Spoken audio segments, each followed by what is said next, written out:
Jaya Radha Madhava Kunja Bihari Radha Radha Jaya Radha Madhava Kunja Bihari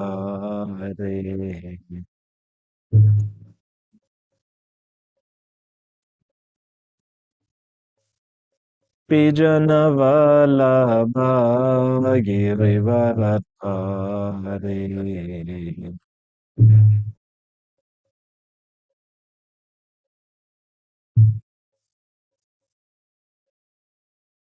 Gopijana Girivaradhari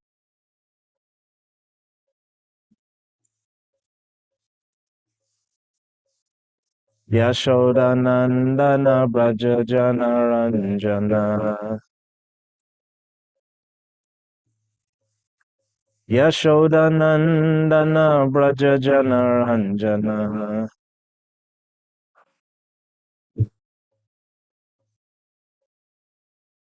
Yamuna Tira Vanachari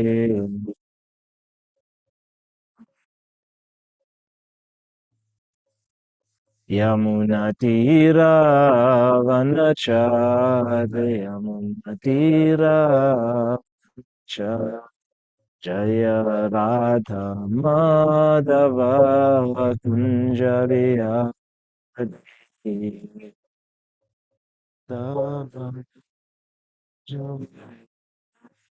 Jaya Radha Madhava Kunja Bihari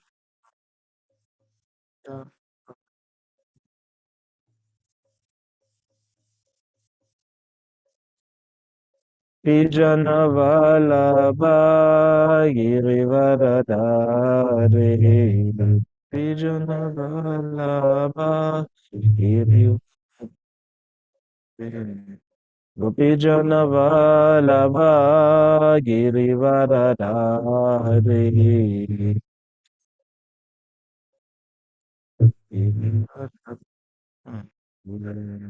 Yashodanandana Braja Jana Ranjana Yashodan Jajan Yashodanandana Braja Jana Ranjana Yamuna Tira Vanachari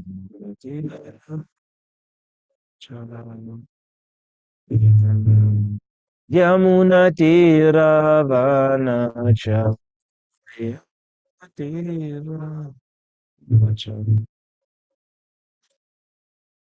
Hare Krishna, Hare Krishna, Hare Krishna, Krishna, Hare Hare, Hare Rama, Hare Rama, Rama Rama, Hare Hare, Krishna, Hare Krishna, Krishna, Krishna, Hare Hare, Hare Rama, Hare Rama.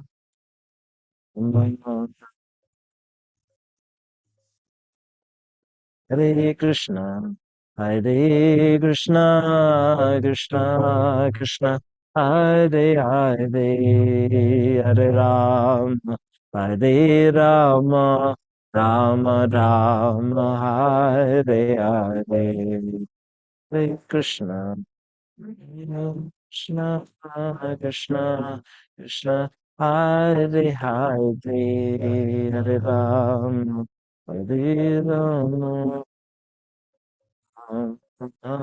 Hare Hare Krishna, Hare Krishna, Krishna Krishna, Hare Hare, Hare Rama, Hare Rama, Rama Rama, Hare Hare Krishna, Hare Krishna, Krishna Krishna, Hare Hare, Hare Rama. Hare Rama,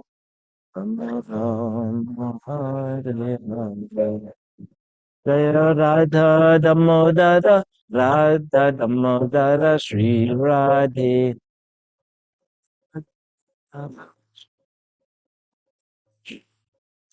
Prabhupada, Prabhupada, Prabhupada, Jaya Prabhupada, Jaya Prabhupada, Prabhupada, Prabhupada.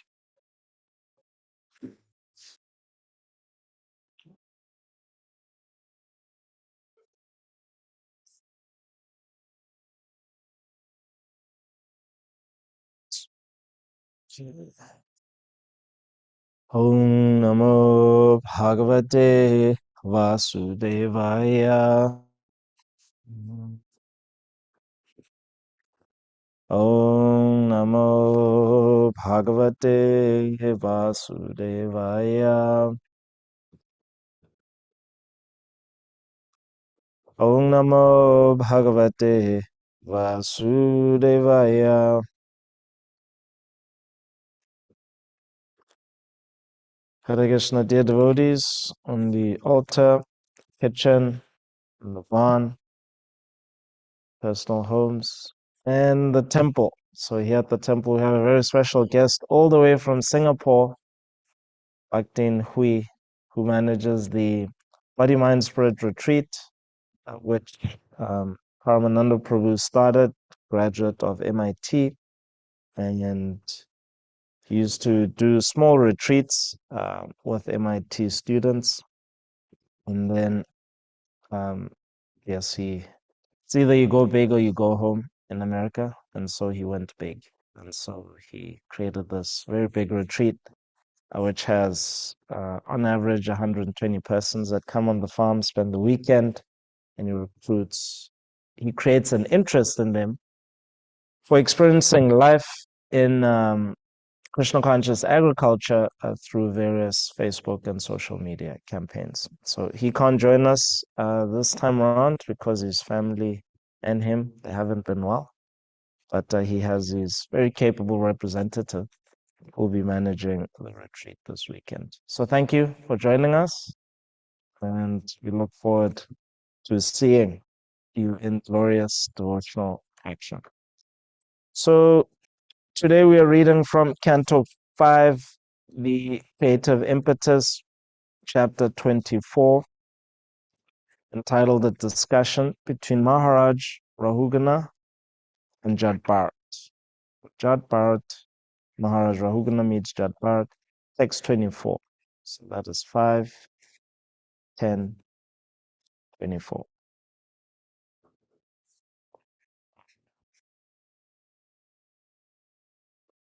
You have it? Okay. Tanme Mavannara Deva Bhimana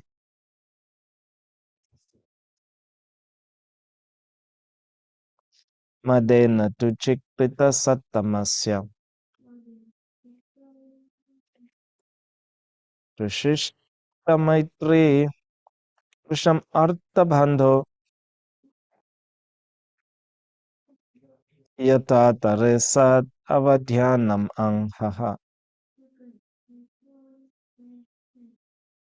Tanme Bhavanara Devabhimana Madena Chuchikrita Sattamasya Rishishta Maitri Drisham Artha Bandho Yata Taresat Avadhyanam Anghaha. Would you like to try? Okay, Lauren, you're up. Show Hui what you can do. Okay, I can try. Yeah, very good. Tanmi Bhavan Nara Deva Bhimana Madana Tu Shikrita Satamasya Krishista Maitra Drisham Arthabando yata yatha tada sad avadayam abha. Well done. Thank you. Anyone else? Anyone else would like to try?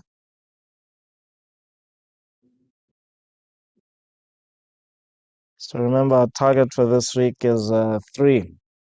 That was my request from last week. Yashadev, Prabhu, please oblige me. I obliged you last night during the Q&A with Gurudev, so please oblige me, Prabhu.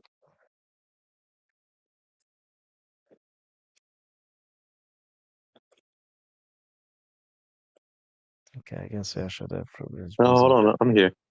Oh, okay, thanks. Tanme bhavannara devabhimana madena tuchi krita sattamasya krishishta maitri drisham artabandho yatha tare sad avadhyanam amha. Thanks, Prabhu. Friends, that's what they do. You scratch my back, I scratch yours. So thank you, Prabhu. Anyone else?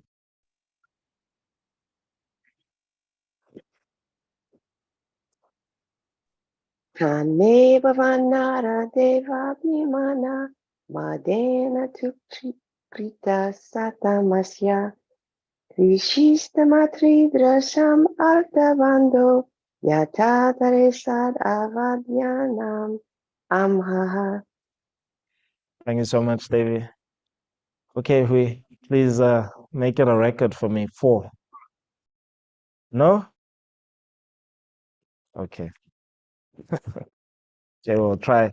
Next week, 4. Devotees, let's try 4. Or Priya Manjari. She's connecting her audio.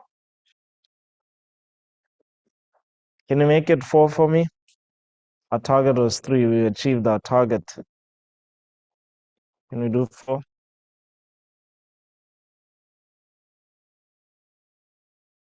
Bhagavatam is so exciting, don't you think? Am I making you feel anxious? Okay.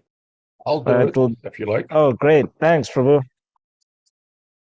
Tanme bhavannara devabhimana madena tuchita sattamasya krishishta maitri drisham artabando yata tare sad avadhyanam amha. Jai. We have 4 readings. That's a personal record for me. Dear devotees, I thank you. You've made my day very successful. Okay, thank you to iPhone 3. Thank you. Okay, the synonyms start. Therefore, may, unto me. Bhavan, your good self. Nara Deva Abhimanamadena, by madness due to having the body of a king and thus being proud of it. To Chikrita, who has insulted. Sattamasya, you who are the best among human beings. Rishishta, kindly show. Maitridisham, your causeless mercy upon me, like a friend. Artabandho, O friend of all distressed persons. Yata, so. Tare, I can get relief from. Sat, avadhyanam, neglecting a great personality like you. Anghaha, the sun. Translation. Whatever you have spoken appears to me to be contradictory. O best friend of the distressed, I have committed a great offense by insulting you. I was puffed up with false prestige due to possessing the body of a king. For this, I have certainly become an offender. Therefore, I pray that you kindly glance at me with your causeless mercy. If you do so, I can be relieved from sinful activities brought about by insulting you. Purport by Srila Prabhupada. Srila Prabhupada ki jai. Sri Chaitanya Mahaprabhu has said that by offending a Vaishnava, one finishes all his spiritual activities. Offending a Vaishnava is considered the mad elephant offense. A mad elephant can destroy an entire garden which has been developed with great labor. One may attain the topmost platform of devotional service, but somehow or other, if he offends a Vaishnava, the whole structure collapses. Unconsciously, King Rahugana offended Jad Bharata, but due to his good sense, he asked to be excused. This is the process by which one can be relieved from a Vaishnav aparadha. Krishna is always very simple and by nature merciful. When one commits an offense at the feet of a Vaishnava, one must immediately apologize to such a personality so that his spiritual advancement may not be hampered. The text again. Tanme bhavanara deva bhimana madena tu chikrita sattamasya rishishta maitri drisham artha bandho yata taresa davadhyanam angpaha. Whatever you have spoken appears to me to be contradictory. O best friend of the distressed, I have committed a great offense by insulting you. I was puffed up with false prestige due to possessing the body of a king. For this, I have certainly become an offender. Therefore, I pray that you kindly glance at me with your causeless mercy. If you do so, I can be relieved from sinful activities brought about by insulting you.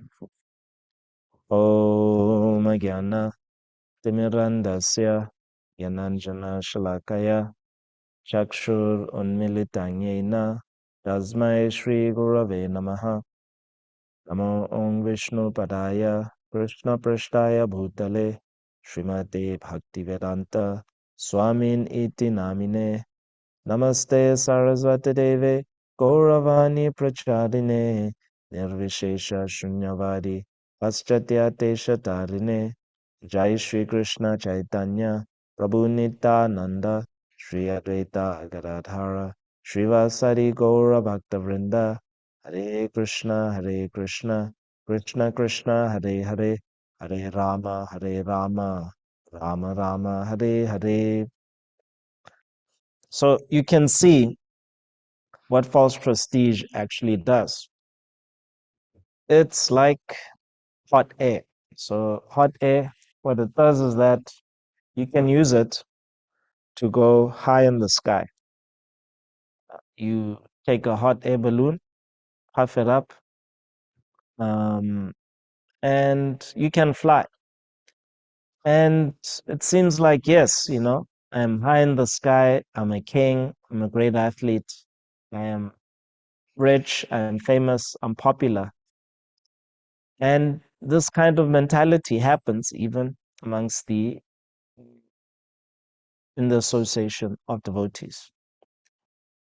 Piladev explains to his mother that devotional service can be tinged with the three modes of material nature. There's devotional service mixed in with goodness, with passion, and with ignorance. We are encouraged to always have to perform devotional service mixed with the mode of goodness, as we gradually relieve ourselves of various anarthas in the heart. Of course, at every step, there's opportunities to perform pure devotional service. However, in the stage of anartha nivritti, to actually do it fully, where your heart, your mind, your intelligence, and your senses are fully aligned in a purity of purpose, just to please Krishna, is difficult. But in actually getting to that stage, what we do is that we try to situate our entire life in goodness. So, what are the characteristics of devotional service mixed in with modes? So, Kapila Dev explains that devotional service mixed in with the lower modes is characterized by a separatist mentality. So, one has a mentality that is separate from the interests of the Lord. So, in other words, when you have a mentality where you think that your self-interest won't be fully fulfilled in the association of devotees, fully fulfilled by your various devotional practices that you need to actually do a separate activity. This kind of differentiation actually creates problems. In other words, it lends itself to you see yourself, you see others through the lens of your own body. And that's really what's happening with Maharaj Rahugana here. Of course, he didn't get any warning. It's not like he knew who Jat Bharat was. But still, the super soul is there in the heart. And so what has happened here is that, his good sense has kicked in. So as soon as Jat Bharat began to speak Atma Tattva, differentiation between himself and his body, the king, or Maharaj Rahugana, and his body as a king, as soon as he began to differentiate, then he could actually understand, oh my goodness, this is a very learned Brahmin, a so-called Shudra, who, like his other assistants who are carrying his palanquin, there's no way they could actually analyze the situation in this way. So the example that Jat Bharat gave was that, well, you say I'm a king, you say I'm like this, I'm like that. You're the king and I'm the servant. But it can happen that the situation can be changed, where you become the servant and I become the master. So this kind of differentiation, it's actually, this kind of perspective um, is seen, or it becomes apparent when we're actually performing devotional service in goodness. This is one of the qualities of the mode of goodness, which Sri Krishna speaks about in the Bhagavad Gita. The mode of goodness is characterized by illumination. You can actually see what's going on. So when you are, associating with devotees, and you come into that association having had a good streak of performing devotional service in the mode of goodness, where you're seeing your self-interest being fulfilled by attending Mangal Arati, attending various kirtan events. In other words, your entire day is molded around your chanting. You start with the big things, the big priorities, and one of which is, the main one is actually to chant. This is the main activity that's going to relieve you of all anarthas in the heart. Prabhupada can be cited as saying he was asked why, he was asking his disciples, why do you think I take so much of labor writing these books? You know what his answer was?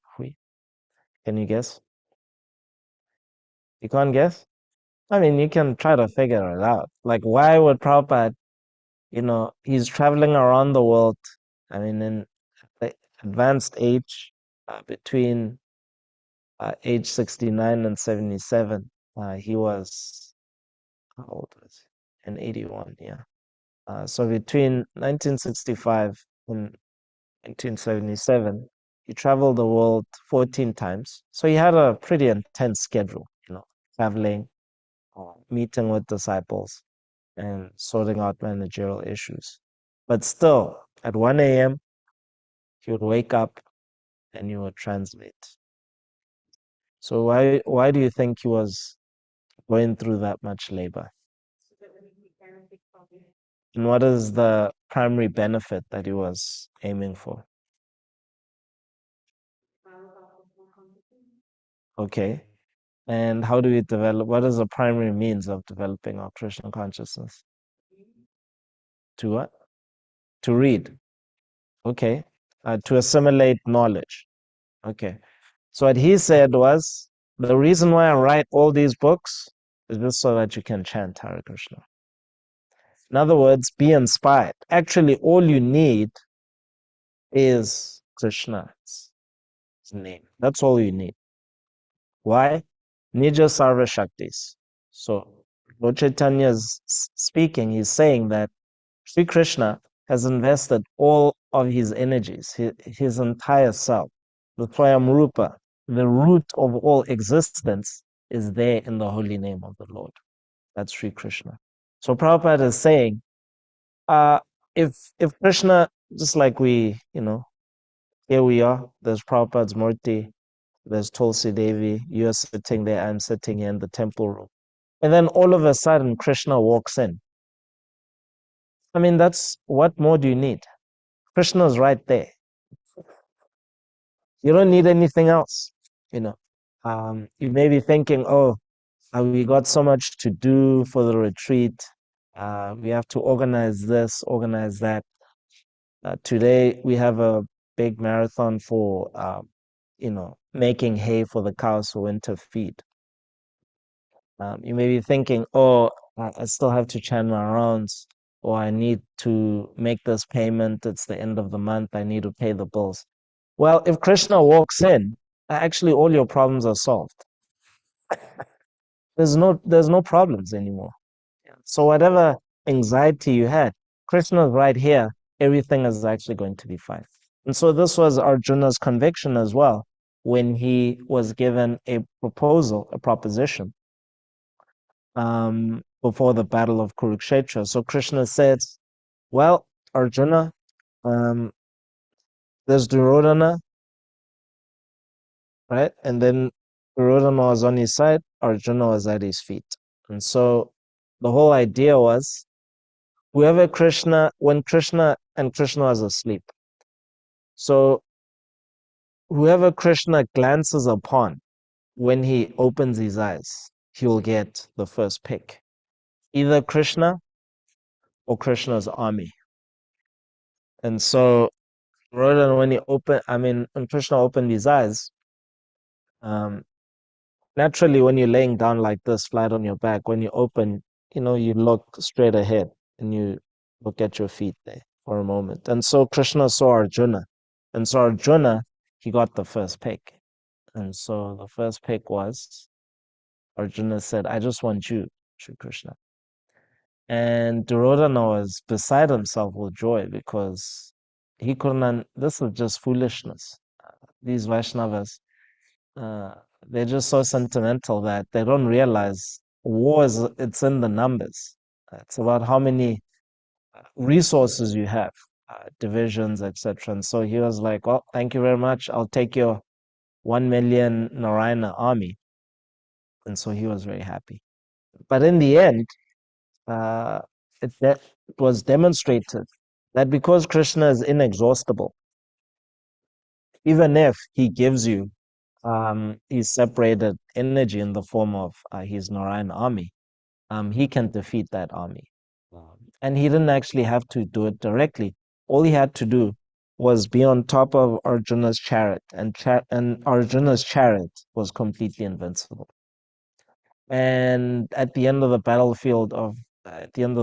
Kurukshetra, Krishna asked Arjuna, as soon as the war ended, Arjuna to step off the chariot, and immediately the chariot burst asunder into flames. And Arjuna asked Krishna, why did that happen? And he said, so because your chariot was attacked by so many celestial weapons, it shouldn't have survived the onslaught. But because I was on top of it, that's actually what was keeping it together, maintaining its integrity. So now that the battle is over and my promise of being your charioteer has expired, I got off the chariot, and so you also need to come off it. And in this way, it returned to its constitutional position.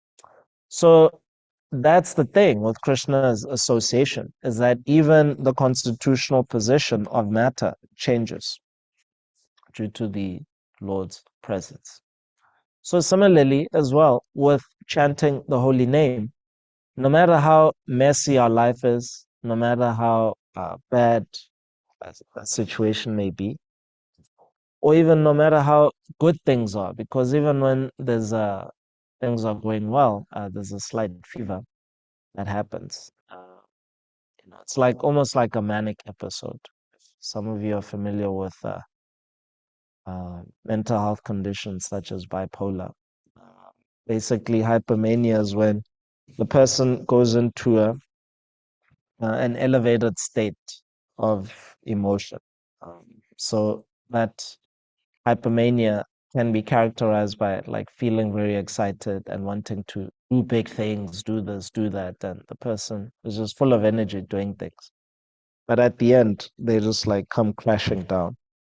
It's like having Red Bull, but or any other energy drink, but it's just your own mind producing its own Red Bull. So yeah, so in the same way, we can be in a state of hypermania, feeling so good, wanting to do this and that, or we can be in a depressed state. But when Krishna comes, everything it just changes. So that's really what we um yeah, that's what we're encouraged to do, is that to always associate with the holy name, chant the holy name, so that we can see things as they are. I just want to my bag. Just excuse me. I want to read from the Madhura Kadamani.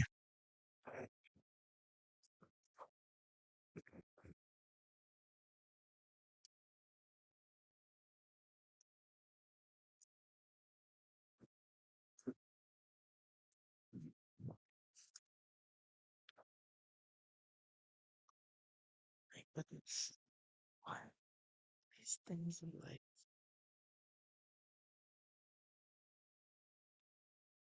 it's like thorns, yeah. Yeah, man. Ah,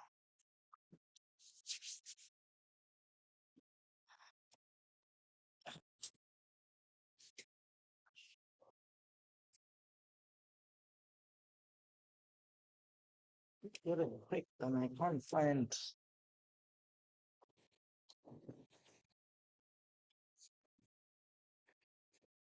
Excuse me. Sorry about that. So we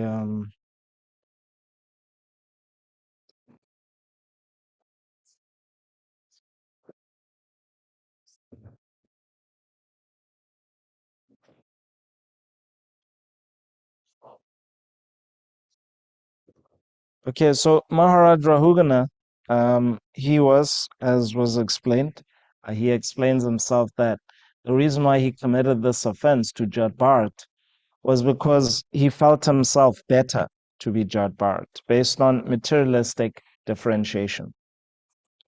Um, and Lord Brahma explains that this materialistic definition comes from a layer of ignorance that he created. So he created 5 layers of ignorance: Tamisra, under Tamisra, Tamas, Moha, and Mahamoha. So these layers of ignorance, really what they do is that they reinforce this false identity, false identification. And they drive the living entity to basically, they motivate the living entity further and further into ignorance. So, in other words, identification with the body is driven by these layers of ignorance. And so, when you have the designation of, oh, I'm an engineer, I'm a king, um, I'm an accountant, these are put on. So you weren't born with these occupational designations. However, as you work in those fields of activity, you take on this identification. Just like if you are, a lot of persons, we can see that with social media, persons get false identities because of their activity on that platform. So the idea of an influencer, you go on, you rent like a studio. There's this documentary called Fake Famous, and they basically took 3 people And this person's objective was, I'm going to make these people have 1 million Instagram followers at the end. And um, yeah, so they basically show the mechanics of being an influencer. For example, there's this one photo at this one of the candidates, and she looks like she's in a private jet, right? So she's sipping an alcoholic. No, she's looking through the window, and clear blue sky, and it just looks like, yeah, she's just like really loaded. And then when they do the where they zoom out and they basically show how they constructed the picture, they took a toilet seat. So that was the frame of the aircraft, of the window. And then uh, the set, how it was made, it was just like a tube, right? Constructed in like a room, and you can rent it for $300 now. And so it looks like it's an aircraft, but it's just like a tube. And then and then on the other side of the toilet seat, it's one of those calendar pictures that they put up to make it look like, it's flying across the ocean. So so each picture, and then another one was I think, yeah, she was like looked like she was in a pool and floating in a bed of roses, uh, pet rose petals. So basically, the way they did this was they took a one of those backyard garden pools, those very small children pools. And then they got like a float, one of those inflatable things, and then they covered it with flowers. And so it looks like she's in like in a nice, very nice pool, like floating. But they just did the whole scene for like $100 in that, you know, yeah, in somebody's backyard. So there's like different things, and they also talk about how like what is the end game of influencers? Well, they tried to get free products. Uh, and so basically when they advertise on people's products, they just got those things for free. And then you get these all expenses paid trips where you meet with other influencers, and then you get to like promote rooms of different hotels. They just give you the night free, and when you talk about the amenities there. So for them, the end game is to just get all these invites to use these different products, and basically you're just living off being a marketing salesperson. So that person can then think, oh, I'm actually rich. They can think that way,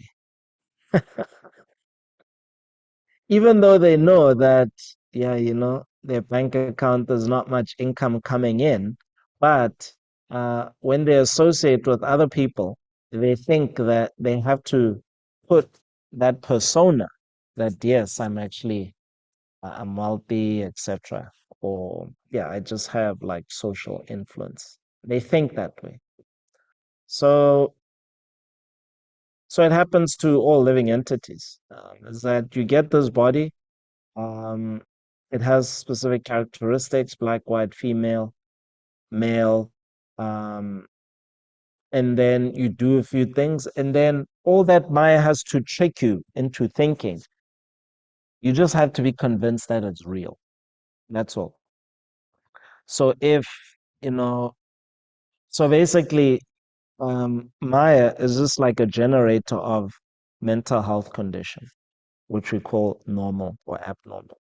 So there's basically illusion, if you think about it, is that there's persons with mental health, and when they, like, for example, bipolar can develop into schizophrenia, and they have auditory hallucinations. And for them, it feels very real that there's a voice constantly telling them, kill yourself, You're not good enough. Kill yourself. You're not good enough. Kill yourself.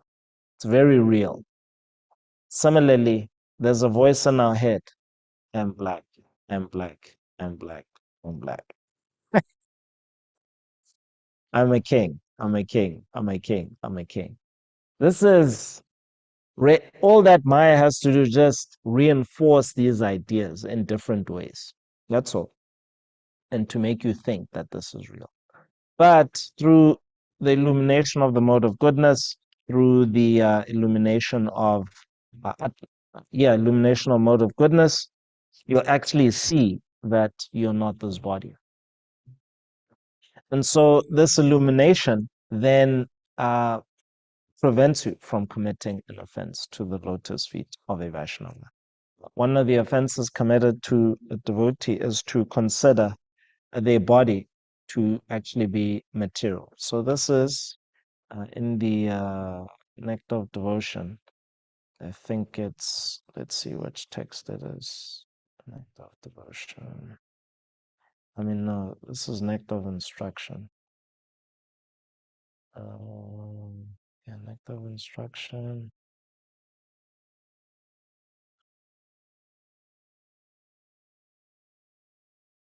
Text 6. Being situated in his original Krishna conscious position, a pure devotee does not identify with the body. Such a devotee should not be seen from a materialistic point of view. Indeed, one should overlook a devotee's having a body born in a low family, a body with a bad complexion, a deformed body, or a diseased or infirm body. According to ordinary vision, such imperfections may seem prominent in the body of a pure devotee, but despite such seeming defects, the body of a pure devotee cannot be polluted. It is exactly like the waters of the Ganges, which sometimes during the rainy season are full of bubbles, foam, and mud. The Ganges waters do not become polluted. Those who are advanced in spiritual understanding will bathe in the Ganges without considering the condition of the water. So basically, false prestige in in devotional service, the falsity of misidentification with the body, the falsity of differentiation based on external characteristics prevents us from accessing the association of pure devotees. So here, Maharaj Rahugana, his good sense has kicked in, and so he's actually getting the association of Jat Bharat. If his good sense had not kicked in, or if his if Jat Bharat wasn't merciful to him and actually began to speak to him, then then basically he would have missed that opportunity. So in the same way, we should reflect on our own life in Krishna consciousness and see where were the missed opportunities due to this material misidentification, this material differentiation. There might have been some apprehension, something that blocked us from talking to a devotee more advanced than us, because we felt that, I just can't speak with this person. We just don't gel. We just don't get along. This person has that tendency. So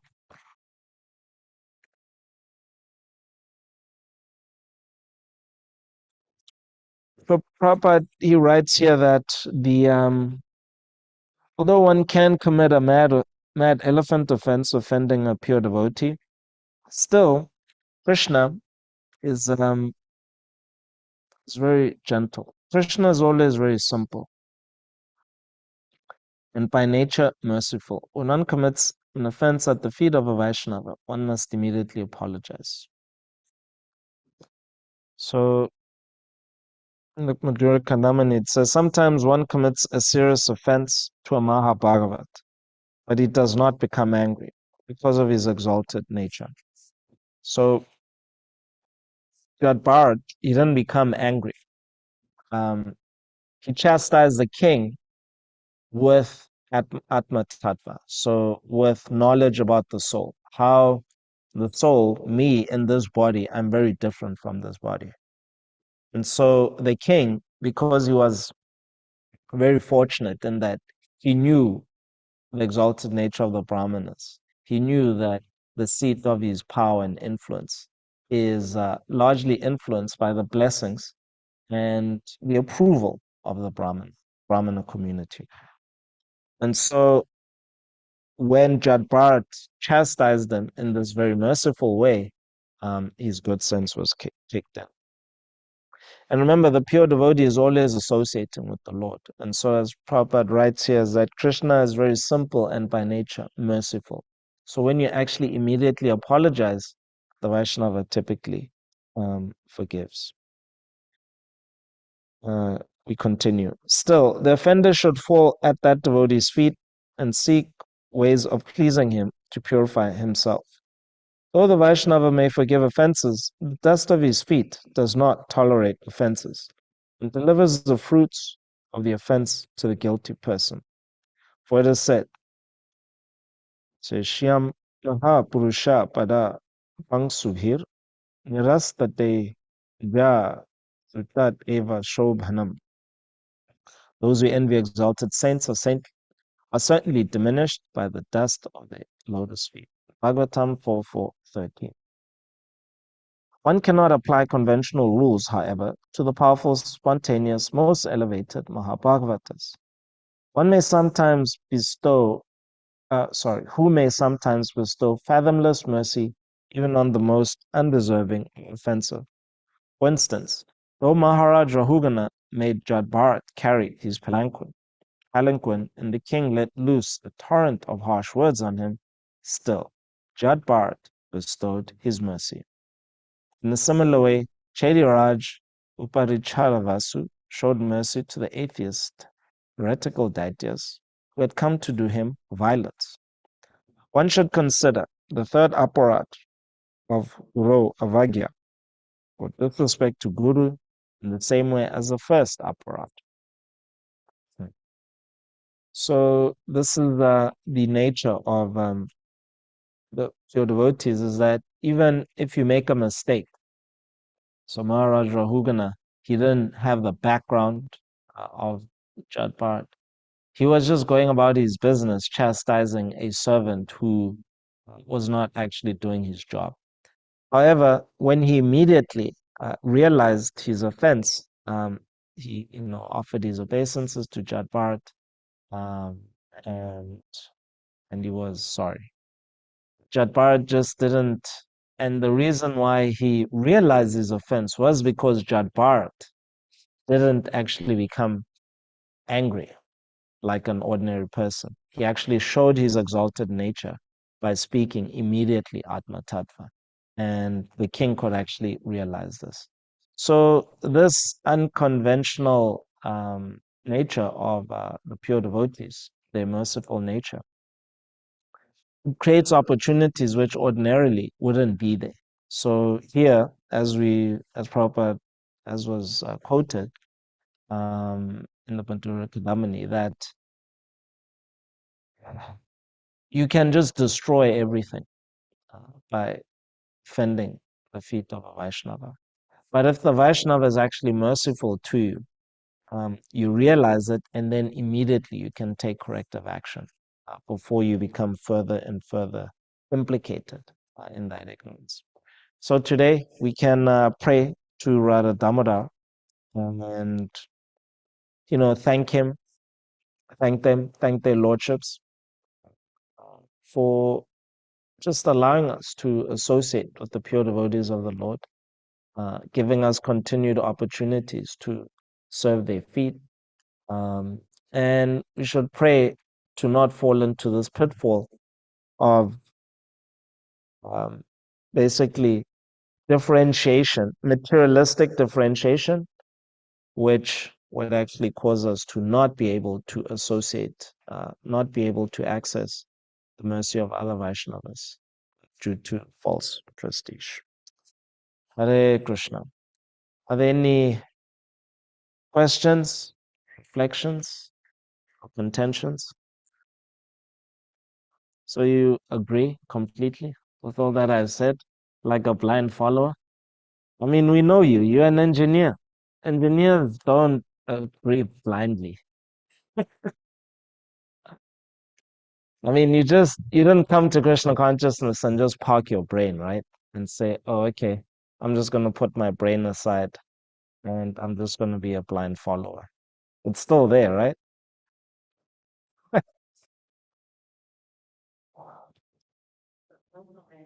No comment. You don't disagree? Uh-huh. Okay. Uh-huh.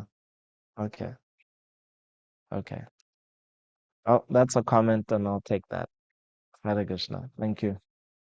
Any other inputs? I could offer a few words, Prabhu. Yes, Prabhu, please. Thank you for a very nice class, first of all. And let's see. Important purport. Srila Prabhupada is once again talking about the gravity of Vaishnava Aparad. This is, I think, at least the second time he's discussed this in this chapter, maybe the third time. And he's making reference to the example that Lord Chaitanya gives in what is it, the 19th chapter of Madhya Lila, I think, comparing Vaishnava Aparad to Hasti Mata, right? The mad elephant offense. Very, very destructive, extremely destructive. Mad elephant is incredibly destructive, very, very powerful. They can do incredible damage. Elephants are known sometimes to destroy entire villages when they become angered. Very, very dangerous. So an offense against the Vaishnava has similarly an extraordinarily damaging effect to one's devotional creeper, which comprises the structure of one's entire spiritual life. Everything is built upon this, all destroyed by Vaishnava Aparad. So very grave matter, extremely serious.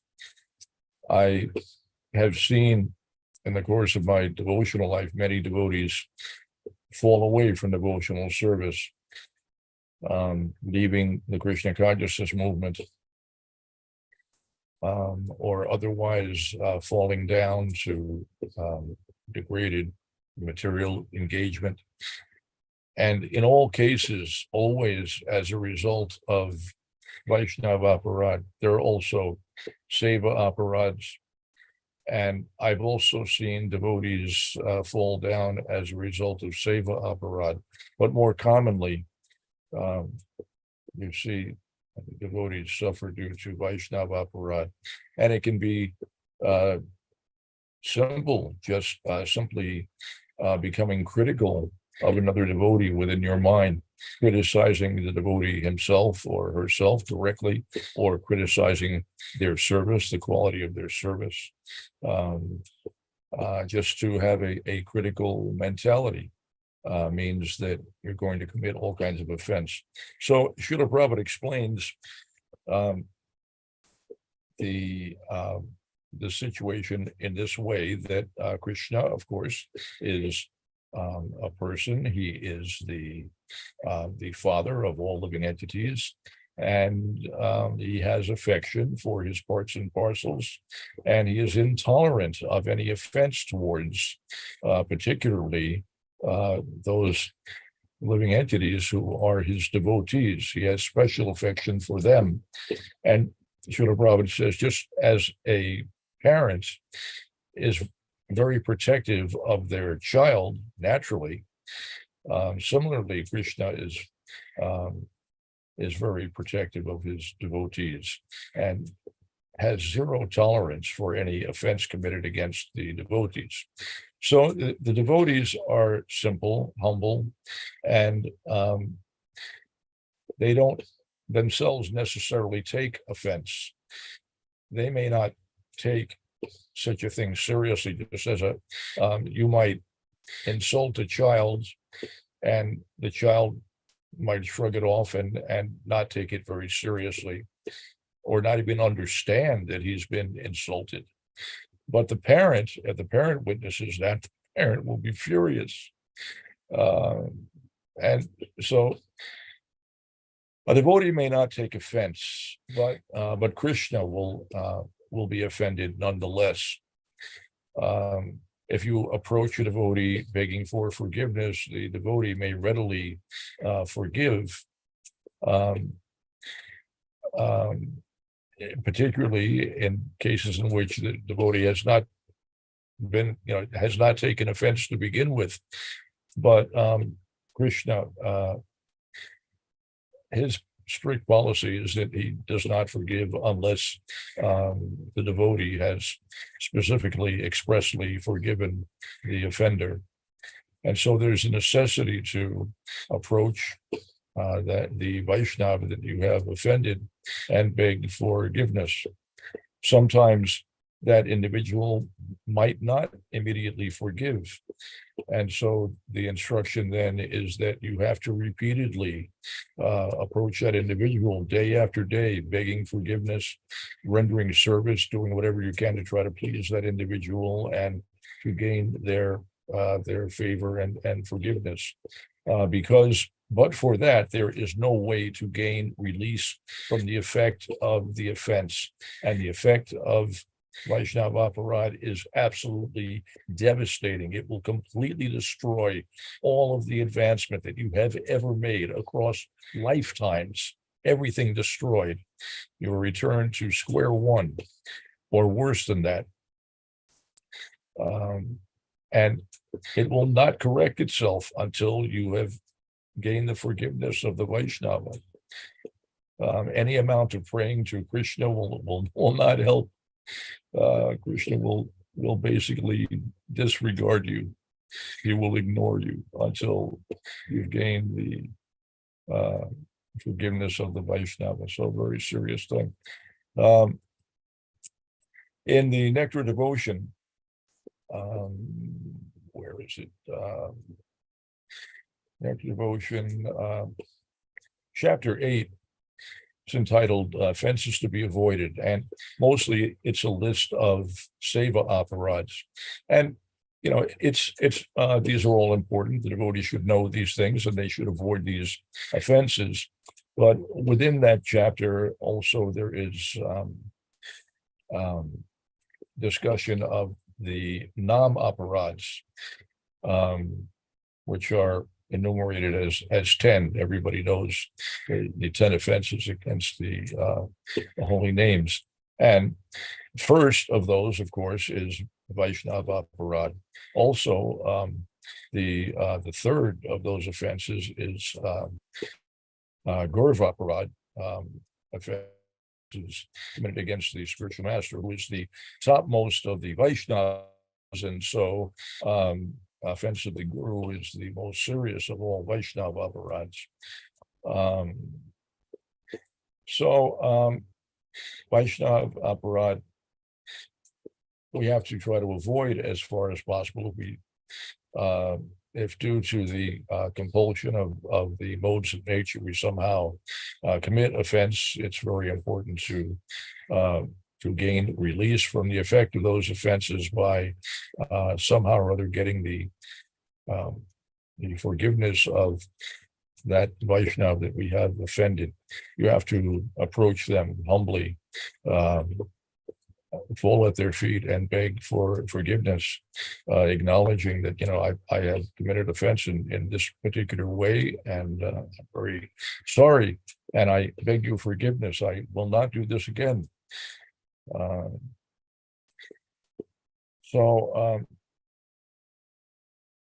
Hugely important.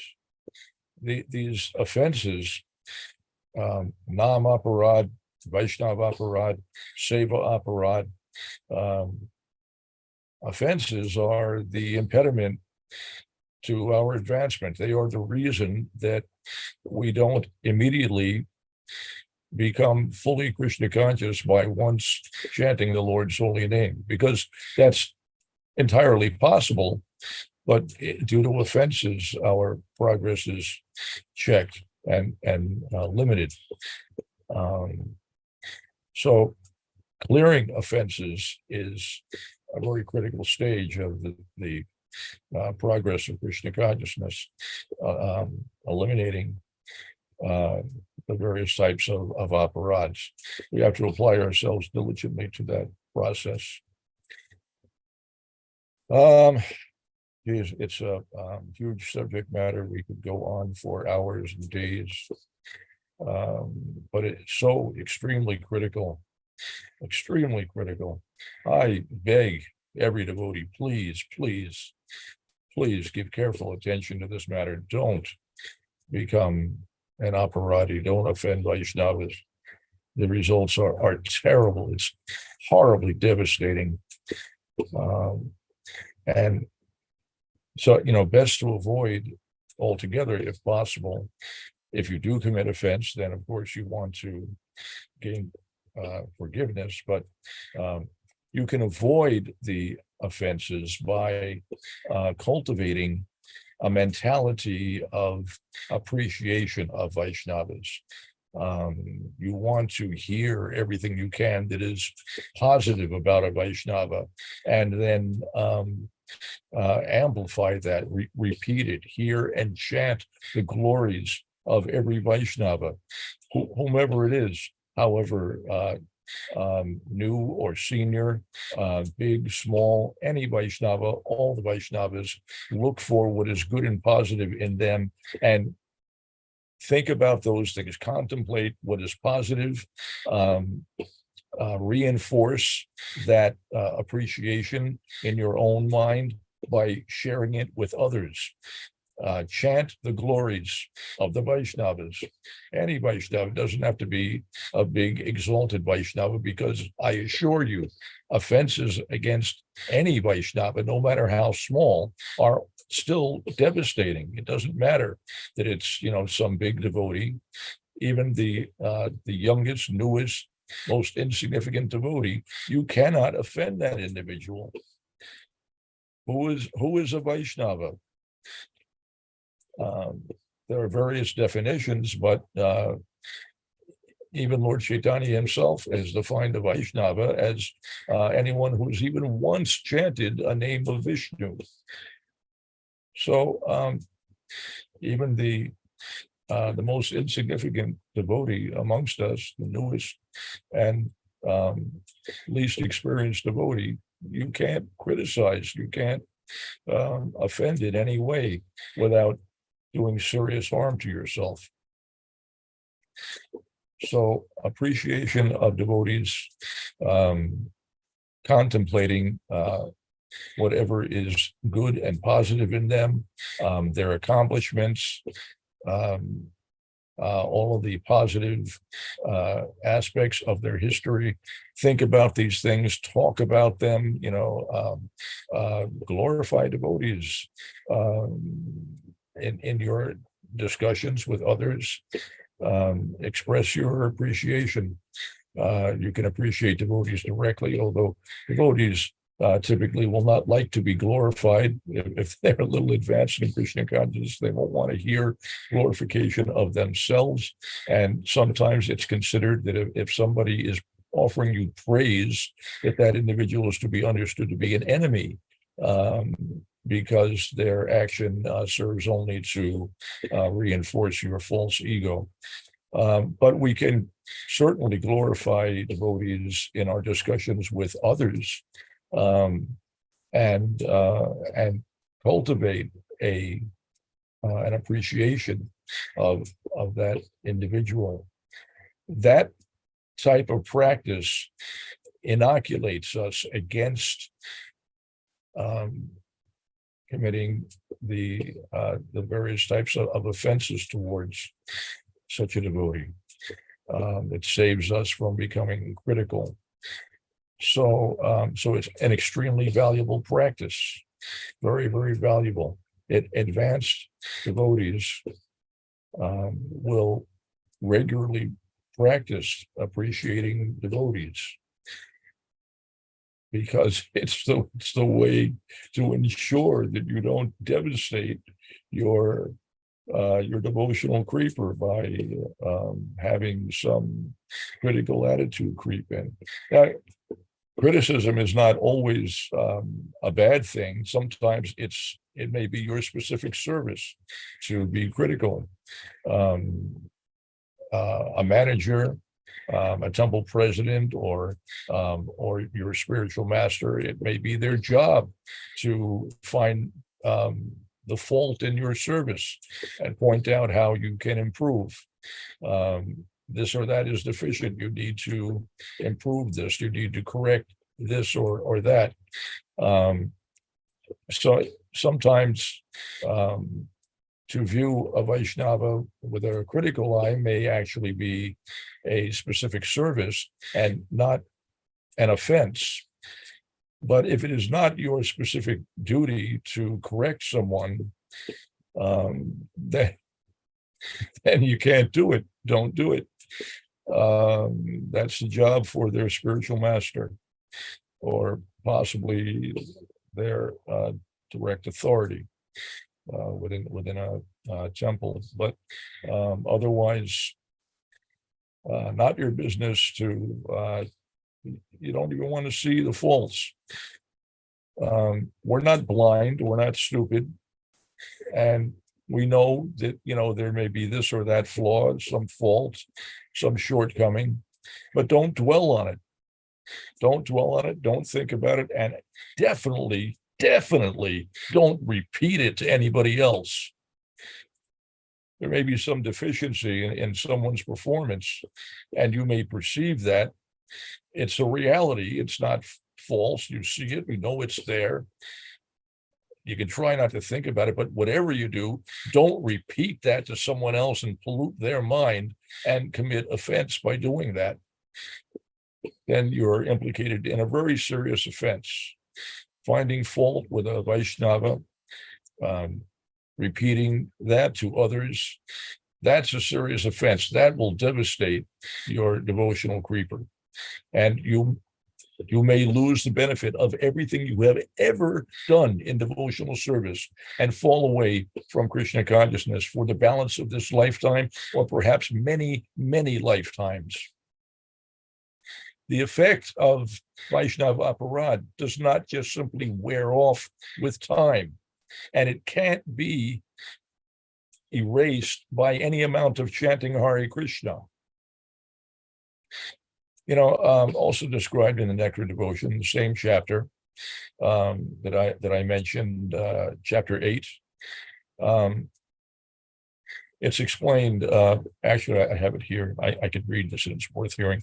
In the Padma Purana, it is stated that even a person whose life is completely sinful will be completely protected by the Lord if he simply surrenders unto him.